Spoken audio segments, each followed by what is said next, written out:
I am so happy to have my dear friend, Dr. Melissa Sadin. I can't say enough about how excited I am to have you here. I've been waiting for the right time to have you, and I'm so glad that it worked out. I'm gonna give my uh, synopsis of who you are, but it's not even going to come close to doing justice.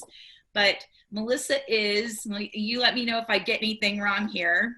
Okay. Melissa is an educator, an education administrator, she sits on multiple boards for in leadership roles around trauma sensitive schools. She is really a key figure nationally for guiding the movement toward trauma sensitive schools.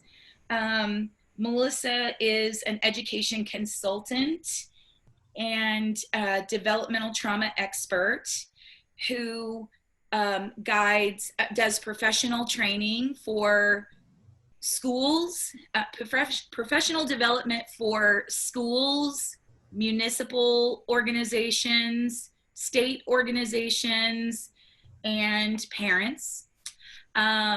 She is a member of my own, anybody who's been to any of my trainings or has spent any time with me hears me talk about my committee. Melissa is definitely a key member of my committee.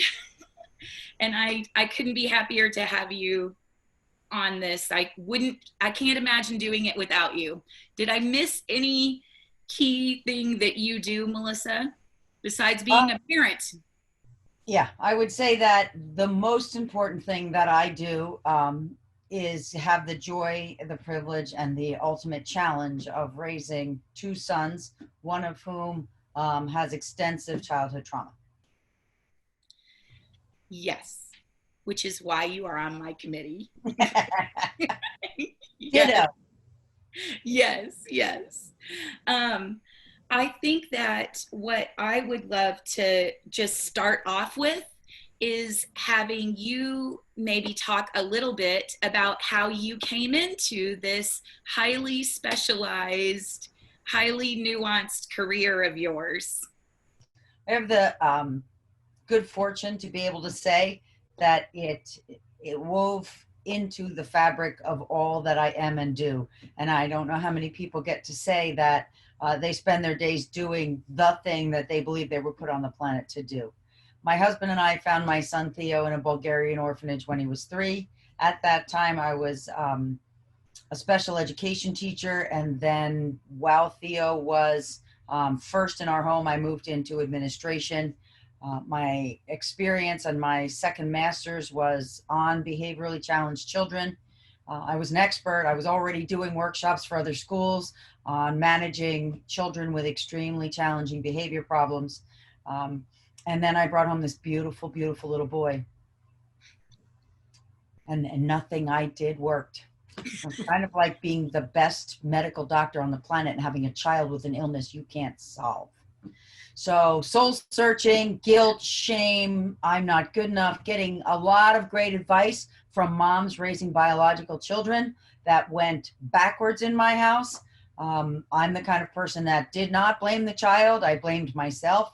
Lonely, finding Tiff and the rest of my trauma mama tribe has saved my life, and I honestly say that it saved Theo's life maybe more than anyone else.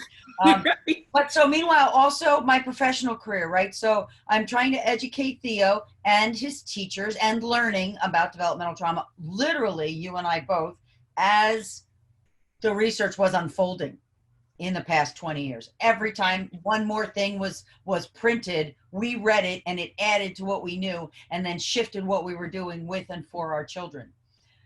So I had the great opportunity to work with a number of really talented educators, both in my profession and on behalf of Theo, and watching them work with him and report back to me. And then in my school, applying a lot of what we were using for Theo on other children, whether they were adopted or not.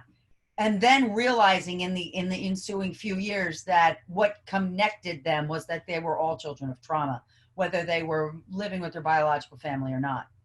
And that really kind of started to create a curriculum in my head of, because I had the chance in my public school to try it out.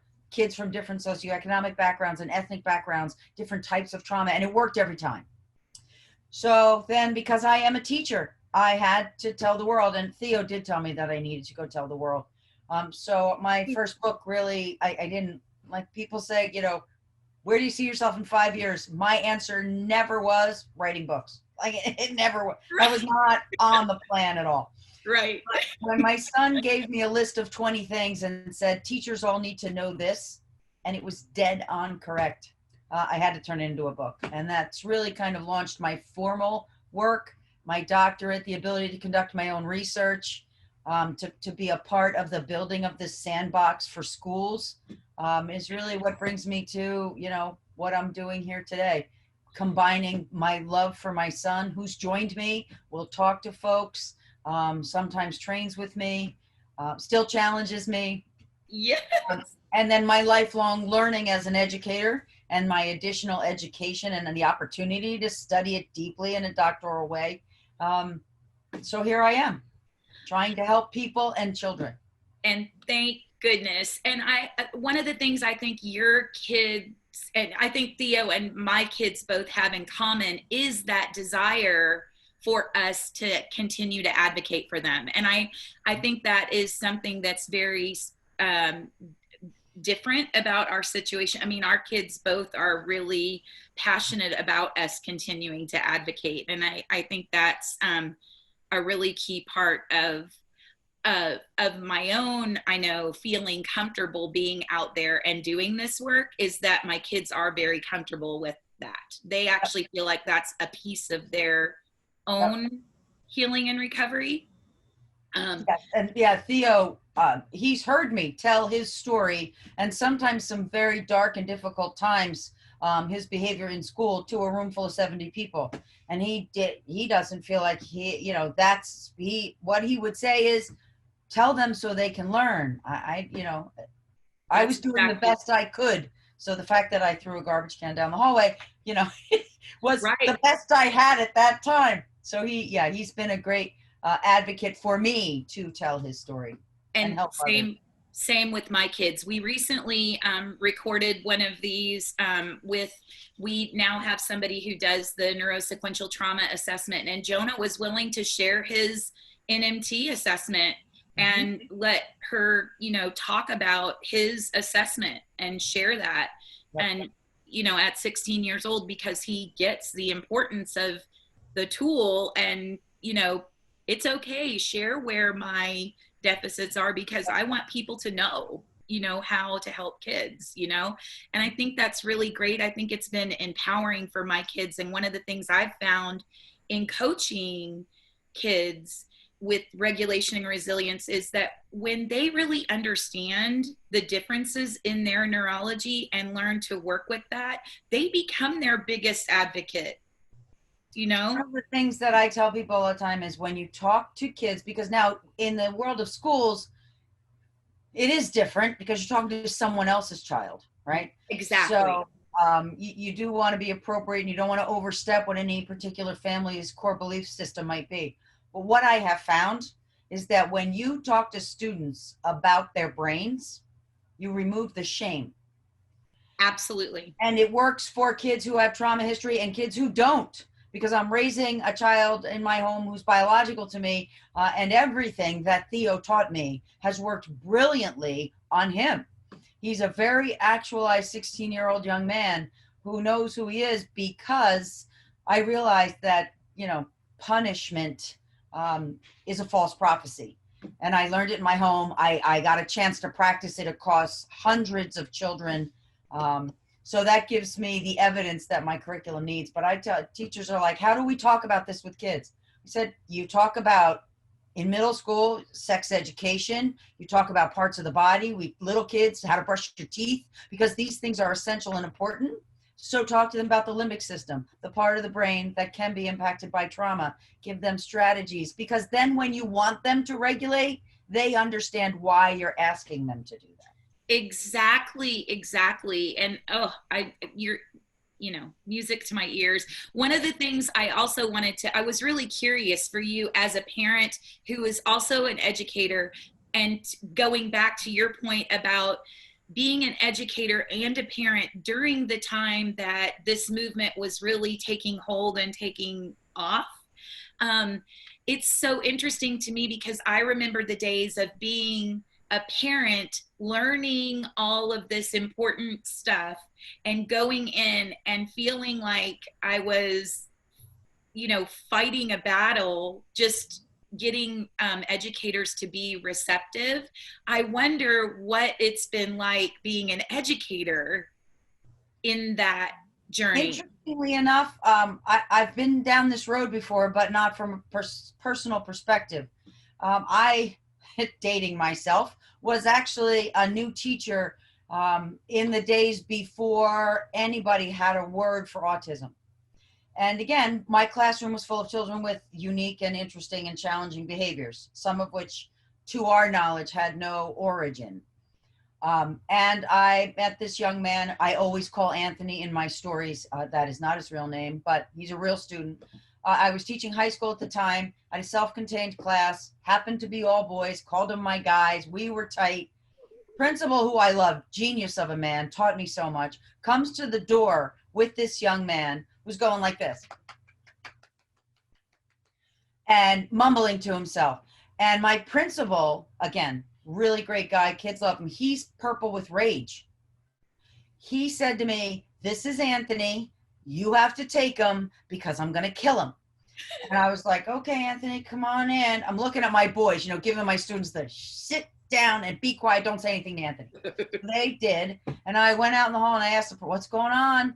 And he was like, "Look, this kid's a new student and he skips down the hall and he screams and he sings and he won't do anything I tell him to. He won't look me in the eye. He's disrespectful," right? Because he was taking behavior as he saw it and filtering it into this child. And it wasn't his fault or the child's fault. The child had a condition that this man had never been explained. Then as I was working with Anthony, I went to Jersey Pride, baby. I went to a workshop in Eden Institute in Princeton, New Jersey, the home of the first curriculum for children with autism. And it was a workshop, do you have a student who, and it lists 10 things. And I'm like, that's Anthony. So I went running to this workshop, came home. Oh my goodness. First thing I said to my principal is, "You're not going to yell at Anthony anymore. He can't help it." And that completely changed the way everybody in our school worked with Anthony. No one lowered our expectations for Anthony, but instead of punishing him because his behavior looked disrespectful, we were able to accept it. And then, of course, what schools all over the country did. So there's this thing, autism. What do we do? How do we help these children? I then have been told, because I have a dear friend who at that point was the founding member of COSAC, which became Autism Speaks. And so she is very happy to tell me. And when I brought Theo home, and now she was a personal friend of mine, she said, "My friend, you are on the same journey I was." She has a daughter who has autism. And same thing, doctor tilting his head going, "Maybe you need to have more discipline in your house." And so having to endure a mother knowing there's something else going on here, but being told by experts that it's you. And the shame and the loneliness that comes from that. And how she then learned, and then there was a name for it. And very soon, I believe that developmental trauma is going to go in that same book. Again, this country's already at a place because the term has been researched enough as to be accepted as true. And that will change a lot for people. But those of us working in the sandbox already, we march forward and are able to talk to people because of the plethora of science. Very much like I learned from those wonderful folks at Eden Institute who had been doing this work for 5 years and then finally were shouting it from a mountaintop. So it's been a joy to now have my own thing that I got to be a part of bringing forward out into the light so that no one else had to be told like I was that, maybe I didn't have enough discipline in my home. I remember when a doctor said that to me, and Tiffany, you know me well enough to know that I might have lost my cool a little because I did the whole I'm a behavior expert. Don't tell me. So Right. for those of you out there who sometimes feel like it is your fault because other people look at you like you should just or the child should just, talk about the limbic system. It's biology and it's no one's fault. Yes. And honestly, I still have those moments now. I mean, Oh, yeah. every once in a while, I still have those moments now. Not very long ago, I was in a room with a mental health professional, and she started telling me that I needed to parent differently than I'm parenting. And I was like, I actually said out loud, I'm not proud of this moment at all. I actually said out loud, you don't even want to know what I do. And I walked out. It was not my finest moment. National parent expert. Yep. It still Yeah. happens. And again, it's honestly, and in our country right now, not to open another whole can, but we're still dealing with race problems. As a country, we learn very slow. I have a lot of hope because we do learn. And sometimes a crisis occurs, we learn from it and we move on. To the pandemic as well.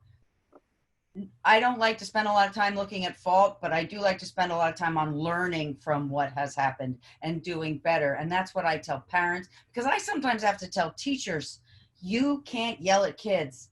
And I then say, I talk loud. So I would, every once in a while get very upset with my students. So at home, I was captain of the yellers.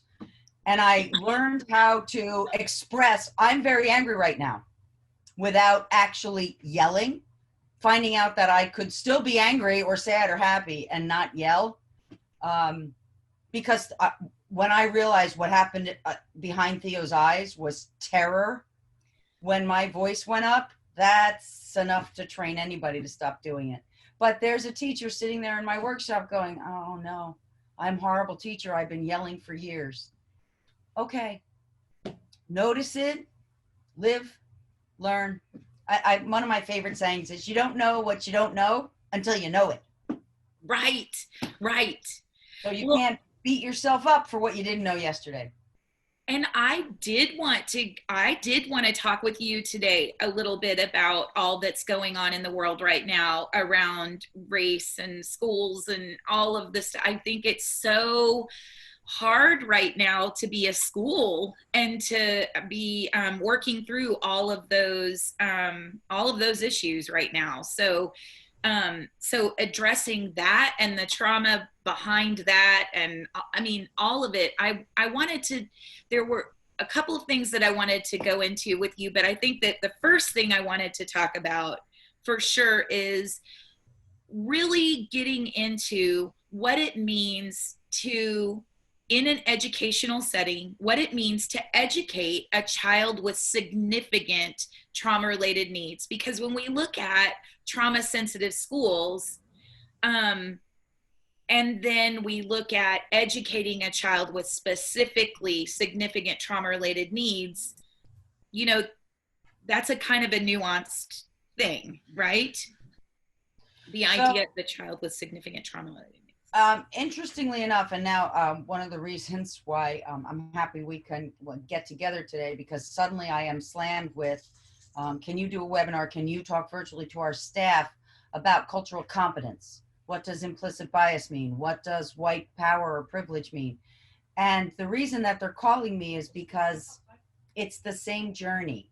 It is. Being able to recognize that children are so much more than what you see on the outside, just like my principal learned about that young man, Anthony. If you take your invisible backpack, and Peggy McDonald, she coined that term. Anyway, I want to give her credit. Her last name starts with an M, but it might be McIntosh. It's an M-A-C something. Anyway, so invisible backpack, meaning everything that happened to you from conception goes in that backpack and frames what you see when you look out your eyes. And so my principal in that scenario had been working for 15 years with high school students. And so had seen a lot of behavior that looked like what Anthony was doing. that the for whose motivation was disrespect or frustration or anger, which of course was not the motivation for Anthony at all. It was simply his response to stimulus. So I say the same thing about the journey into where do I stand on race and ethnicity. First of all, I encourage you to learn what those terms mean. There's tons of stuff out there right now. It's all popping up. What is racism? Because we have institutional racism in American schools. And what you learn about that is it's implicit. And what that means is nobody wakes up in the morning and does it on purpose. Right. But a good example of this is if you can remember the history that you learned starting from elementary school, where you had a little Thanksgiving maybe in the cafeteria in your classroom because the Indians and the Pilgrims got along so well. Okay, that's not really what happened. No. Now, do I think we should undo Thanksgiving? Personally, no. Let's all give thanks for a day. I think is a great idea. But we need to tell the truth to our children, as is developmentally appropriate. We need to tell the children that the Pilgrims were starving and that the First Nations were showing them how to eat the food that was around them. So it's still a lesson that needs to be learned, but what a different message that is. Absolutely. And we need to look at slavery, and we need to look at the fact that our colonizers in this country committed genocide. Yes. Tried to wipe out the indigenous people. Right. And we can look at that, particularly as you get on into high school. I think kids can look at that. Yes. Because we also, when Vietnam happened and I was having a college course post Vietnam, the course was really about the mistakes that we made in that police action, which they still don't categorize as a war. So we have been able to sometimes look at the hard truth and tell it. And I think one of the things schools can do is look back at that. That I think will help further an understanding. Now, same thing, children with trauma. That's why I'm a big fan of, this is a tier 1 intervention. That means it's like the oxygen. When you walk into a school, everybody can breathe the air. Nobody has to ask or get a pass or pass a test. It's there for all. Yeah. Because my favorite thing to tell teachers, trauma-informed education is not one more thing. It's the only thing. Just like understanding and digging into your own implicit bias. And I feel like all new teacher trainings need to start with, we are a trauma-informed school. You need to understand what trauma does to the brain, and then do this for all students, because trauma-informed education makes for better students without trauma. So you don't have to learn, it's not about learning how to identify all the kids with trauma. Absolutely. It's about seeing behaviors from a place of, this is all I have for you. Not, well, that's okay if you have trauma, but if you don't, suck it up, buttercup, and get over it. Absolutely. Because what we're finding is, it looks like you are struggling. How can I help? Works even if the child has had for 15 years all that they've needed. All Absolutely. all the food, all the shelter, and all the love. They're struggling. Even a child without trauma who suddenly acts out or withdraws, same coin, different side. We need to approach them and say, how can we help you? And that's where regulation is such an important part of trauma-informed education.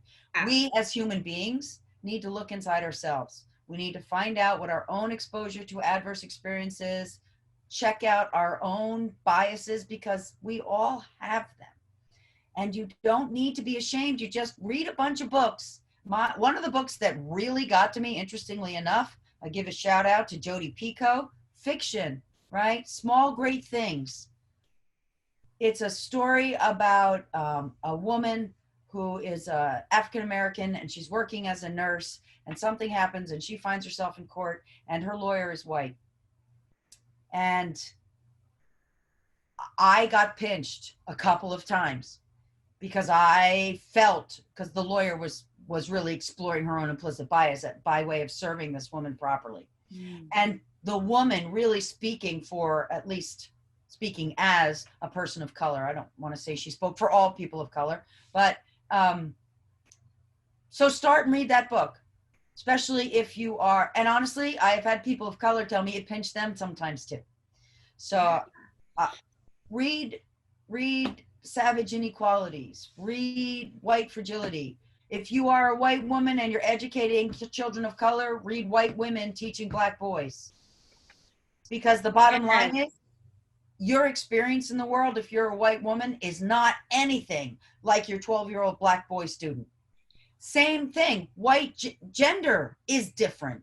Boys, and most of us, boys are not the same as girls. Right. I was raised in a house with 3 girls. I have 2 sisters and my mother, single mom. It was a dorm of women. Yes.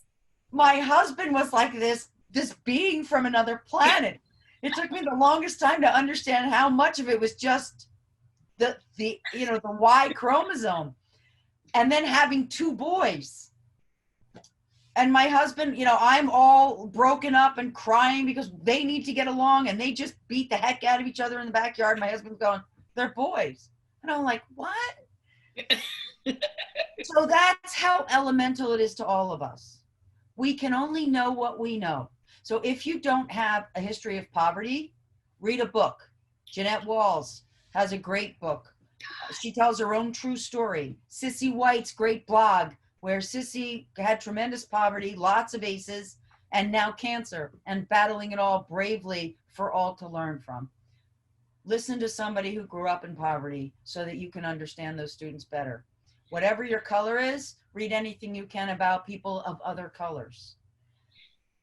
And I think what you're saying is, it comes down to 2 things. I love Laura Porter says 2 things that I think are so just get me every single time. In fact, I've made a slide that I use all the time. Her quote, all trauma-informed care is really about noticing. And I think that it really comes down to that, listening and noticing, right? That's exactly it. When you don't know about something, listen, right? And recognize where you come from, because you need to recognize. Well, I do this activity when I train teachers. It's a cute little thing, and I show this video of a child, having a challenge with his behavior. It's actually fairly humorous and light, but he's pitching a fit, and he's a white boy, and then we talk, and the teachers talk in pairs. What did you see that child? And you hear people going manipulating, lying, right? And then you hear other people going, I think he's scared. Right? It depends on where you come from. Then I showed a very similar video with a child of color. And then, because you do in the room, you hear white people seeing that same behavior more aggressively. There's so much research on that. And it's really just a function of vision, right? Yes. Of your eyeballs seeing things. Yes. And it can build implicit bias if you're not careful and you don't know it. So again, if you didn't grow up with trauma, and even if you did, you need to recognize how it's impacted your neurobiology. And if you didn't, learn that. Because when you learn about the children in front of you, your natural abilities and creativity as a teacher will take over, and you will be trauma informed. And I think that a perfect example of that, when my daughter had a lot of behavior that was, early on, we used the word manipulative a lot. Manipulative was a label that we put on her behavior often. And it really took the neurosequential trauma assessment and a lot of training for us to finally, I will never forget the sort of moment of clarity for me around the idea that, okay, this word manipulative, it's harming me and it's harming her. Every time I use it, every time I think it, every time it really is damaging both of us. So we changed our language and we changed it. Now I have words for it.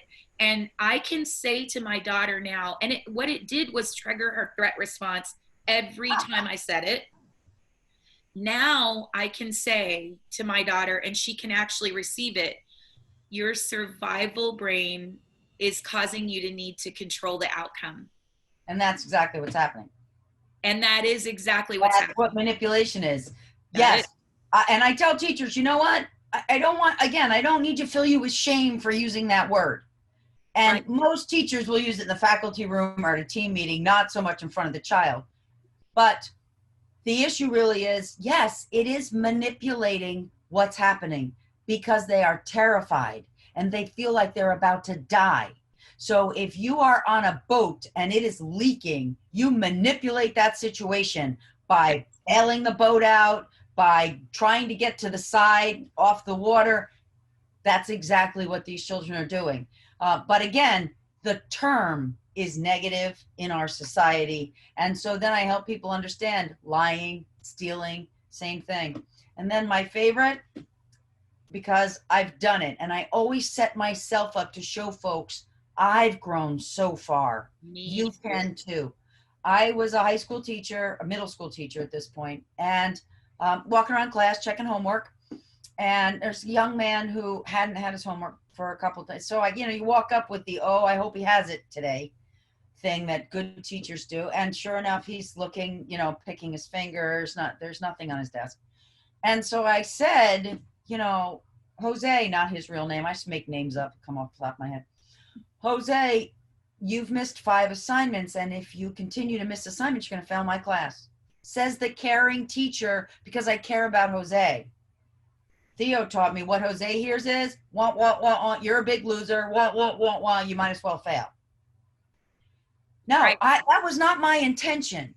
Of course. Now I have learned, again, whether Jose has trauma or not, irrelevant. Now what I say is, Jose, this is your 3rd missed assignment. Can you see me later? Or, can we step out in the hall, private conversation? What's going on? How can I help? I want you to be able to be successful with your homework. It doesn't feel good to not have it.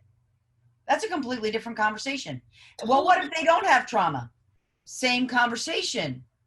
Because what do we want? We want the child to do his homework. And again, you and I could go on forever.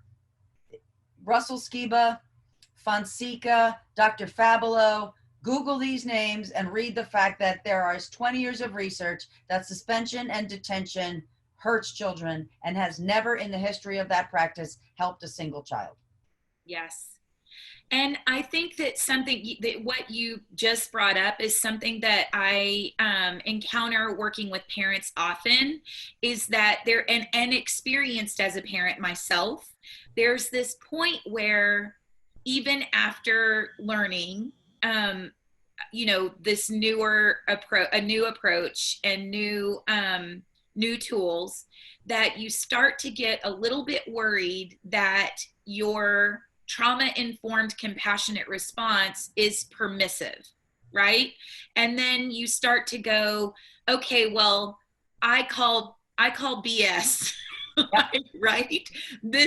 That was just trying to get away with something. And if there's not if I don't approach it in a punitive way, then we're going to have a big problem. What do you say to that? Because I know what I say. That it's terrifying when you first start to shift, because again, this happened in my own house. Yes, me too. Because honestly, and I tell this story in 2 of my books just because it's freaking adorable, but what did I do? But I'm a great behavior mod person, a student of B.F. Skinner, and I've got this little boy who was terrorizing my home. What some of his first English words were? To call me a poopy head. So this is what we're dealing with. So I get, because I know how to do this, and I calmly say, Theo, we're going to really focus on the things you're doing well, that mommy wants you to do. So I got a little piece of construction paper, like I tore it into a quarter at first, and I got stickers that were really big. The idea being success happens quickly. And every time he did what mommy asked, he got to put a sticker there, and it was on the fridge where he could reach it. And he had, once in a while when he was frustrated, little did I know, it was really a trauma loop he was in. He'd walk over to my $8 million drapery, which kids these days are not putting up in their homes, and good for them. And he'd just yank on it. And, I'd try to distract him, and I'd try to give him other things. And sometimes I'd just pull him away. And it was starting to come loose. And one day he just yanked it, and the rigging. Luckily, he's standing there, plaster dust. It didn't hit him in the head. But I just was like, I'm out. So I just walked away, because I couldn't speak. And I went into the kitchen. I might have poured myself a little liquid courage that was not coffee. But he comes into the kitchen, just beautiful little boy, and he's Yeah. got a sticker in his hand, and he goes, "Mama, I do." And I was like, "No, no, you don't." And he looked at me, paused, walked over to the fridge, yanked that paper off, crumpled it up, put it in his mouth, chewed it, and swallowed it. There was a minute where I was like, sticker glue, toxic, I don't know. But I watched him chew and swallow the whole thing. And I went, okay, we're going to have to do this together, right? What he's telling me is this doesn't work for him. Yeah. So one of the things we do in schools is we keep doing these things because it's all we know how to do. But any teacher will tell you there's a little tightness that happens in your stomach. You're afraid, maybe not afraid of the student, but honestly, I have been afraid of students and my son. It's okay to say that. Yes. But so you're afraid it's not going to work. So then you do more of it, louder, or that's it, that's 6 detentions, because you're afraid of that chaos. So what I tell people is it does try little baby steps. You don't want to try this first on the kid who's, and I always say throwing chairs, but not every kid throws chairs. Theo was a big chair thrower from way back, which is why I use it. But so the kid stopped learning in your classroom, right? Whatever he's doing, you can't let it go on. He won't let learning go on. Yelling, cursing, depending on his age, tantruming on the floor, picking on other kids, all that stuff where you finally can't go on. You can't ignore it anymore. Start with that kid and just say, this needs to stop. It's okay to say, whoa, we're going to stop. This is not safe for any of us, right? So I learned to say that even when I was terrified, and I called in to consult with a young man who was new to a school, middle school, and he just, sometimes these kids, the poor thing, he was a giant, and I can't even imagine the man he is, because he was as tall as the assistant principal, probably going to be, a 6'7" full-grown man. So, and that's the other thing. It's okay to recognize if you're a 4'2" female teacher and he's already 6 foot and he's hormonal and he's screaming, that's terrifying. Yes. So they called me. I happened to be at another school in the district that day. I come driving over. They wanted me to see what was going on. And I tell the story. I named him Wally, not his real name. True student, true story. Was not, his name is Wally. There's Wally at the end of the cafeteria, beating the heck out of the Snapple machine. But now, if you can imagine, those soda machines have that plexiglass, and he's hit it so hard that it's cracking, and his fist is going through, and he's yanking it back out. So he's scraping and bleeding and screaming, and it's a terrifying sight. Now, they had already had the good foresight to remove all the rest of the children from that recess. Kids are like, we don't have recess. You do today, everybody outside. Now you do. Yeah. And really what they wanted, not, the 2 administrators happened to be men who were, large in their own right and strong. But you got to love people for trying. They wanted to watch me do this in a trauma-informed way.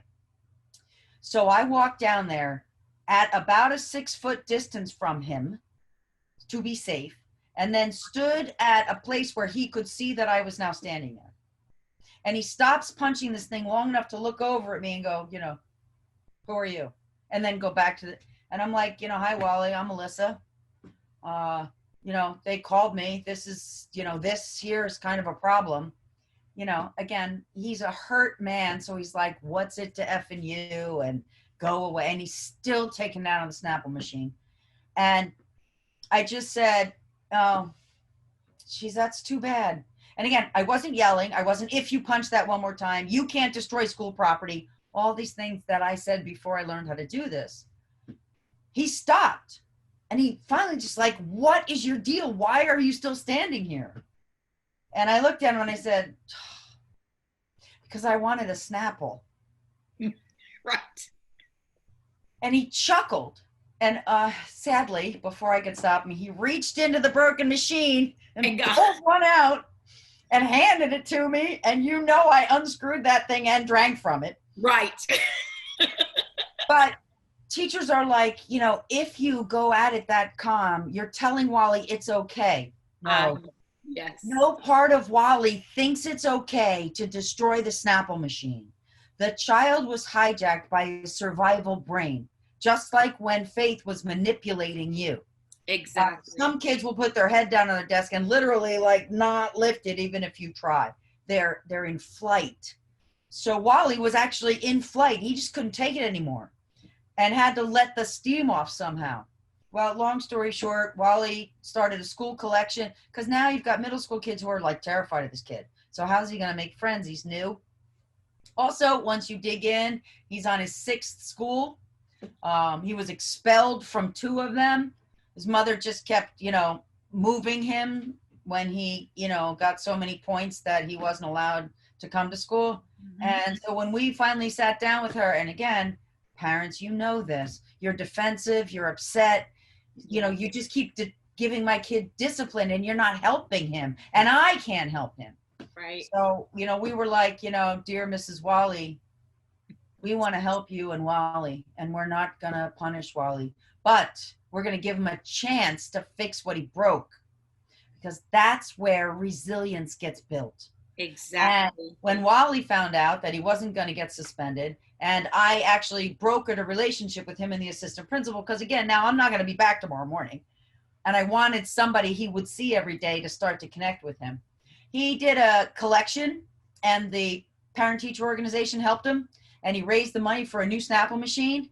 And then he sat next to the Snapple machine for the rest of his years at that school, and he took your money and bought your Snapple. You didn't want anybody to wreck the machine. I love that. And that is connection break repair right there. And and teaching our kids that have difficulty with relationships, that relationships are repairable, even when their system gets hijacked and they have some big thing. And in that moment that you explained, what I love so much is what you did was communicate to him, you are human, even though you've had this big reaction, this big feeling flood, this big reaction. You are still human. I'm not going to run from you. I'm going to keep proximity. I'm going to help you feel safe. And I'm going to still treat you like a person. I'm going to be here till we work this out, Wally. That was my message. Right. Standing with my hands at my sides, which is hard for me because I'm more comfortable with crossed arms, but I know that communicates, frustration and power. So I work hard to keep them at my side. But the other thing is, when you teach parents and teachers this concept of, particularly for children of trauma, that inside the fabric of who they are is, first of all, way behind in age, but also filled with like genetic sense of worthlessness. Right. So it's not cognitive, I'm no good. It's like breathing, I'm no good. I am unworthy. For Theo, as explained by the therapist that saved my life, he wakes up every morning and his brain reprocesses the separation from his birth mother. And so basically the fabric of Theo was, of course I'm in trouble, I'm unworthy. Of course, I'm no good. So you actually have to, and I said this to my son and I've said it to students, I refuse to give up on you, even if you give up on yourself. I'm not going to do it. You can't chase me away. I won't be driven away. Right.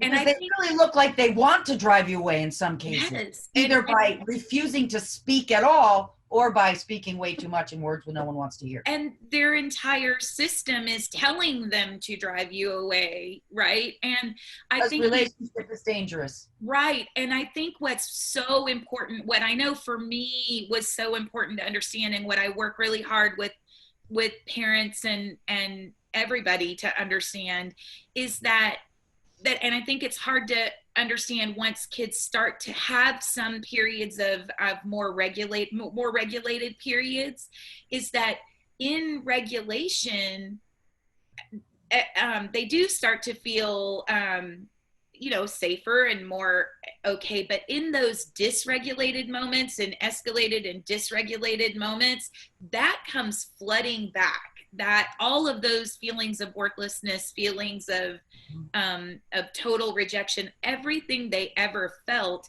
comes flooding back. And it's really true for all of us. That happens for all of us. When any of us are dysregulated, we all revert to the least we think of ourselves in those most. Yeah, and if you can put yourself in that moment, even if you're not a child, if you are a child who now you can identify might have had separation, might have been hurt, or not gotten what you need, because let's keep in mind, trauma isn't always someone's fault.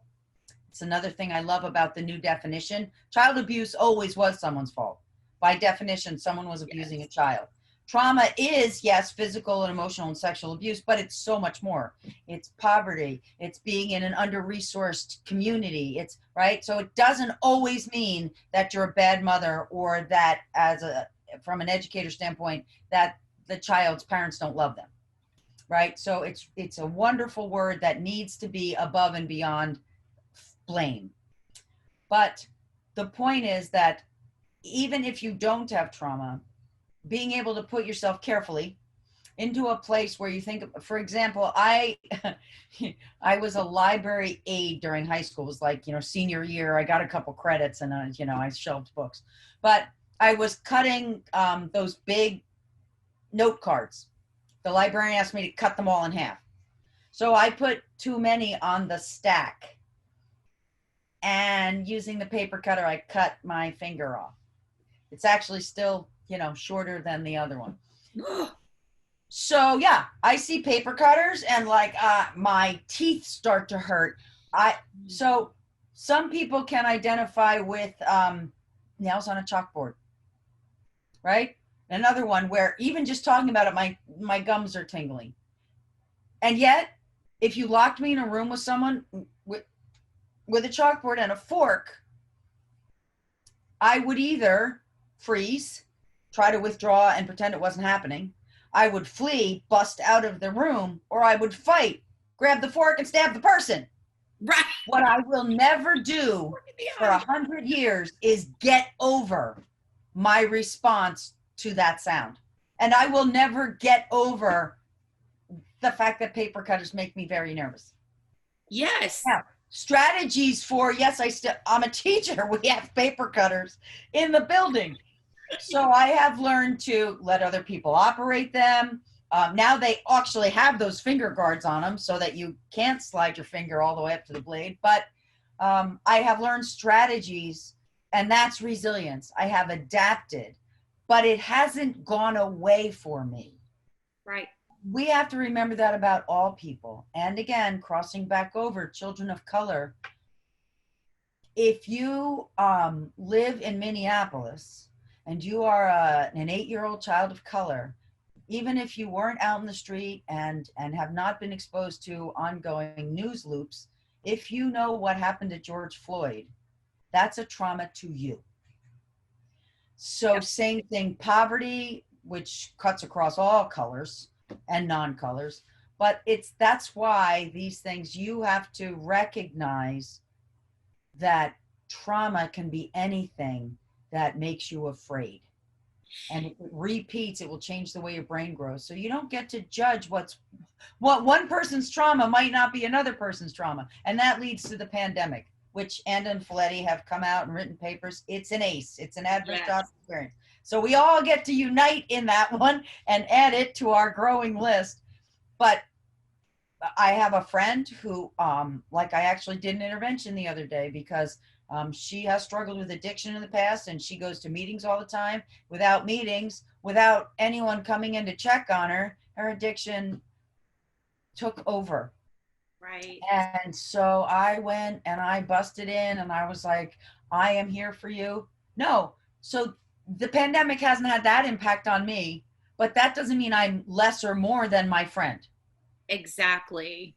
And that's the bottom line for all of this. Find out who you are, what makes up. So now I know about nails on a chalkboard. And sometimes when Theo responds in counterintuitive or unproductive ways, he's 22, he's a young adult, I just say nails on a chalkboard, nails on a chalkboard.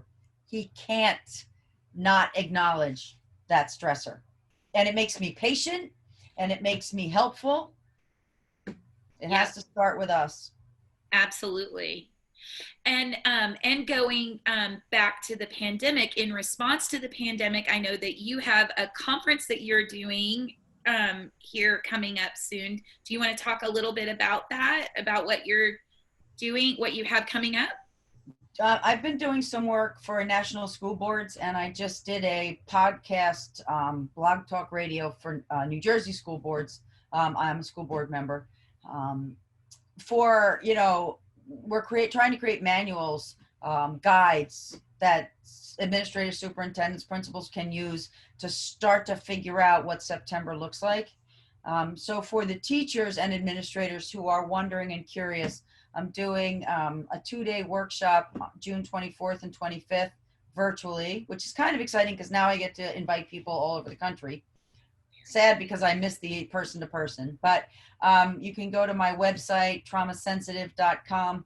All the details are there. The first day is going to be almost all of what Tiffany and I have just been talking about. I'm going to lay out this biology that we've been talking about. I'm going to lay out adverse childhood experiences. I'm going to give you definitions for things like racism, systemic racism, white privilege, bias, all these things that are being thrown around. I will neatly and carefully and with great respect show you how that and trauma really, the movement is the same. And we'll spend the entire afternoon on what do trauma-informed virtual classrooms look like? And in the absence of knowing, are we going to have some of our kids back in small groups? Not at all. How we can do that in a trauma-informed way. So I'll be laying all of that out. The second day, there's another whole story, which is special education and children of trauma, and near and dear to my heart, special education. So day 2 will be that. So you can sign up for one day or both days in case special education is not at all an area of interest for you. And we are definitely going to make that available. It's actually available now under COVID-19 resources on our website, but we will make sure that it's within this broadcast. It'll be available and it'll be easy to access on our website, so people can sign up through this if they want to. They can access your site and get signed up for that. And I did want to talk, if you have a little more time, I definitely wanted to talk a little bit about a little bit more about your work in schools, like what you about creating about what you do to create a trauma sensitive classroom. Well, you can call me if you have a kid beating up a Snapple machine, but that's for sure. What I do, because that's the whole thing, right? You don't want to call on me to fix the problems for you, because I can't be there all the time. And next year there could be another Wally who does something very different. What I believe very deeply, first of all, I believe in teachers, and I believe in their creativity and their deep care for kids. So and as an administrator, always believe that the only way that you create climate and academic change in your school is to build capacity in your own teachers. So my program is all about that. I come in and I talk to administrators. I can talk to special ed, gen ed. I can talk to your whole staff at once. I have basically a 1-day or a 2-day, and my favorite is the 3-day train the trainer program. The 3rd day is your teacher leaders, this committee you form that's going to lead the work. It takes 5 years to grow a garden in your house that is sustainable. It takes 5 years to grow a trauma-informed school that is sustainable. This is not one day. I call it the reading revelation. Think of it this way. No one ever learns how to teach reading in 1 day. We all teach reading. No one, I have never met an educator who says reading's not important. That's not what I do. This movement is the same as that. It's as essential to the learning of every child in that school as the reading program is. So putting this first will actually make more resilient and more effective learners. So I can come to your school. I can do in person if we're allowed.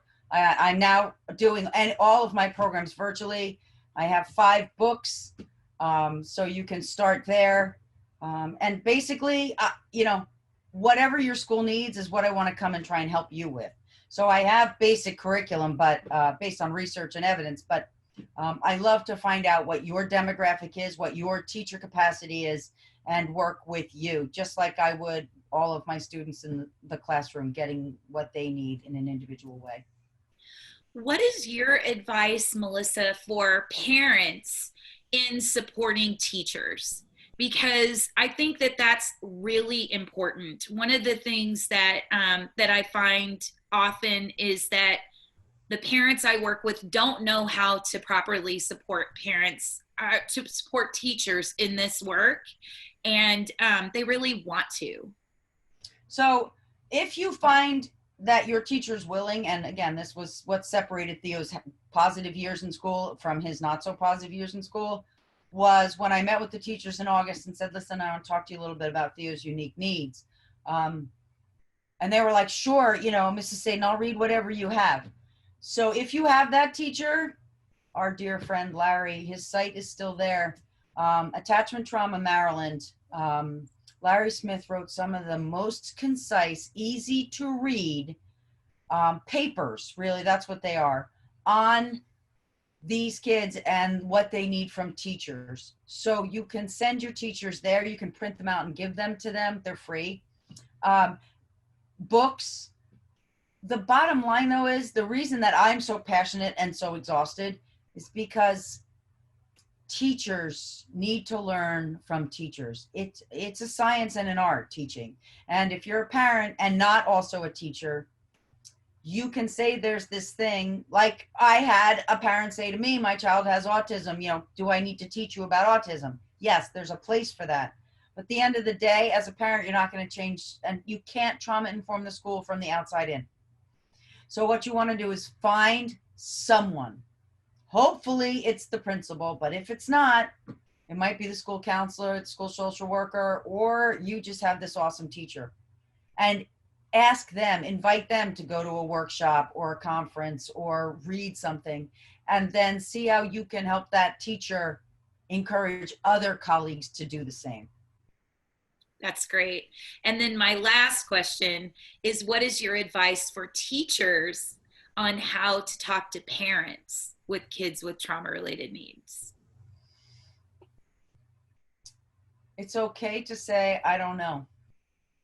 And that's the same. I worked in a school where we suddenly found ourselves to be ground zero for a large number of refugees from a country where they were being ruthlessly murdered, and didn't know the language, didn't know anything about that experience except what I could get my hands on. So parent-teacher conference, and this woman sitting across from me with an interpreter, and how can I help you, is what I said to her. And she was like, well, she wanted to understand, how to work the American school. So I could tell her that. But then I was like, share, what can you tell me about your child's experience? Parents are sometimes hesitant because of the shame to share what's going on at home, or if your child's adverse experiences, telling the teacher that, because my son spent 3 years in an orphanage, his brain is growing differently. So you are going to see behaviors that don't match his chronological age. Educating them, same thing. I can't tell you how many times I've prepared new teachers for parent-teacher conferences. Here's what your child's doing in my class. Here's the great things that are happening. Here's what I'd like you and I to work on together. And I always tell teachers, how can I help you? Should be a question you ask in every parent-teacher conference. You don't have to be an expert in trauma. You don't have to be an expert in refugees. If you're non-color and you're looking at a parent of color, that's why you say, how can I help you? Because you can only know what you know, and you don't presume that that works for anybody else. Yep. That's awesome. As usual, I can't even believe we've been talking forever, and I feel like we could talk forever more. Like, I feel like I could go a whole nother 2 hours talking to you, Melissa Sadin. Well, and Tiff, honestly, outside of this professional webinar, that's happened. Yes, definitely. Definitely. And I hope that we can have you back again sometime, and I'm very much looking forward to your conference, and I can't wait to see what's next for you, because I'm sure you've got amazing things coming. And thank you so much for taking time out to do this. And I can't wait to do the next thing together.